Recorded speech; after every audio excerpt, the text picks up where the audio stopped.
Okay guys, I like to try and always look at boats, so we're going to look at a boat here that I kind of looked at the other day, and I asked him if I could come back and video it for you. And it's this sailboat here. She's 53 feet, and this gentleman built this sailboat.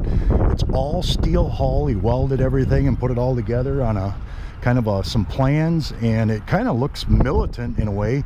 He built the mast and the boom. I mean, it is just hardcore, an amazing boat. And he's been spending it's taken him 20 years working on this part-time, of course, because he had a gravel and sand kind of company, and he kept himself working on it on the weekends and stuff like that. And he's finally at a retirement age, and anyway, we're going to meet him and take a look on the inside. But this thing is built like a doggone tank, and it is amazing. So let's take a look at it. It's got 17,000 pounds of lead in the keel. She drafts 7 feet, which is pretty hardcore, but it's a world cruiser blue water boat that can, once he's all done, I mean, it can probably go anywhere. So we'll take a look at the thing. He's got a windlass up here, but this thing is just amazing, and it's so well built. Everything, I mean, there's just no, you can't hurt a darn thing here.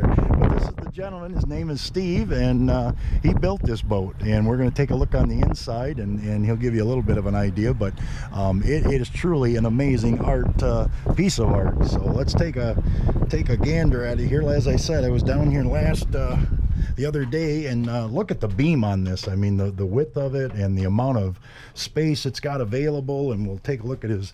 He's got a great shower and head in here. I mean, it's full size, plenty of room. You can move. You don't have to get outside to change your mind. And of course, it's a work in progress, and it's a labor of love. And his wife is doing a book on this, so we'll try and put a link in there and maybe get to her email. And you guys, when it's all done, if you guys wanted to purchase the book or something like that, this would be an amazing read. So he's constantly working on it. And so you started this 20 years ago. Yeah, about 22 years ago. Yep, 22 years ago, and working part-time on it, kind of, and here and there, and here and there, and here and there. Showed me a couple pictures, and I mean, it was all ribbed in steel. Can we take a look at the engine again? He put a diesel engine in it, but it's just amazing when you look at the structure of this thing. Look at all the steel, and it's just, I mean, it's just amazing. Stainless steel, of course, for the fuel, and he's got water tanks in the keel. 17,000 pounds in the keel. I got 14,000 pounds of lead in the 14,000 pounds of lead. Yep, and it. I mean, it's just a tank, and I am totally amazed by this. And I knew you guys would love to see this and see what the progress is. I imagine a ton of storage back here. Yep, back in the back part here. Oh my gosh, look at this. I mean, this is just huge. Oh my gosh, look at the room involved here. So I am totally impressed, and when the book comes out, I'm ordering it because I want to read about this. All the pictures and all the stuff, just amazing. Unbelievable. And you sprayed foam in to try and do some insulation. That's kind of how you figured. Whole thing spray foam. All the way down to under the water. Yep. What gave you that idea? They thought that would be the way to, and it probably is the way to go. It's the easiest way. It's expensive, but it's the quickest. Yeah. But you can also build it up as thick as you want. And I seen you had a huge stack, so you obviously going to put like a wood stove in here, or some kind of the stack up here, or is that no? just? That's where the mast comes through. That's where the mast comes. Oh, she goes right through the deck. Yeah, Okay. She's set. Okay, gotcha. Yeah, which is much more stable. Yeah. That's going to help a lot too. Yeah, I was thinking this thing's stepped on the deck. It's like no way. Yeah. Okay. Yep. Great. You'll be able to hang anything you want on hammocks and everything. Yeah. Now, are you going to put a gimbaled stove in down the road and all that, or? Might, if I find one the right price. Yeah, right, the right price. I can tear all that out. Yeah, exactly. That right now, I can buy 3 of those, but I can buy a boat stove. Yeah, I know it. One thing's cool with Steve is he's kind of like we are when we do these boats and clean them up. You guys have seen he's very frugal about how he does it, does his own work, does all the stuff, and he, instead of putting teak in everything and all that, where you would just spend $100,000s of dollars, you go with some mahogany or pine or even some maple, and it looks just fine. Stain it, trim it, it looks great.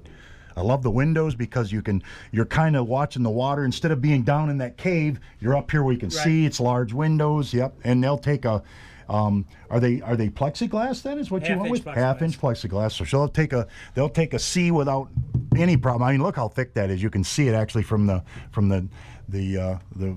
stuff on the inside and the outside. That can take a full blast and not be a problem. But you said you were a little leery of that maybe. But you aren't gonna get that much over a spray on it over on the deck. We'll see. Yeah, we'll see. That's exactly yeah.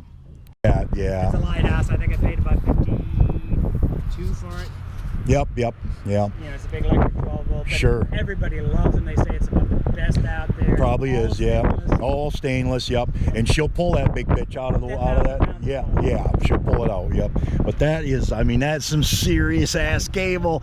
I mean, this thing's gonna be amazing when it gets all put up and set up. It's gonna be wild. Oh, I mean, you could probably grab the top of the mast and lift the damn freaking boat. That's about it. Yep. You could pull it out of the water by the mast. Yeah. That is just amazing. Oh yeah, see, it looks like a you know, for a heater, but it's just covering for the mast. Yeah. Just a exhaust fan for a garage. Yeah. Yep. The mast goes down in through. Yeah. Right. Yeah. So you guys seen the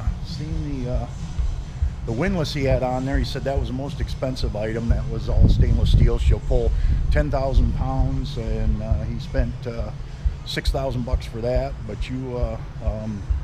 you know, you've seen all the standing rigging and stuff. It's just amazing. I mean, that thing is just an amazing tank. So I thought you'd get a charge out of checking that thing out, his boat out and stuff. So, and we left our email, so he's going to keep us informed as to you know, when maybe his book will kind of come out, a paperback or whatever it is, on how he built and all the stuff that was involved. So it'd be kind of cool. And I told him I want to see when it's all up with sales, he's going to go down and look at some in Florida, try and find some used Harkins or some Harlows, some good self-tailing winches and stuff that are used, because he's got to put a bunch of them on, and you know, it'll all add up, but it'll be a hell of a boat. It's going to be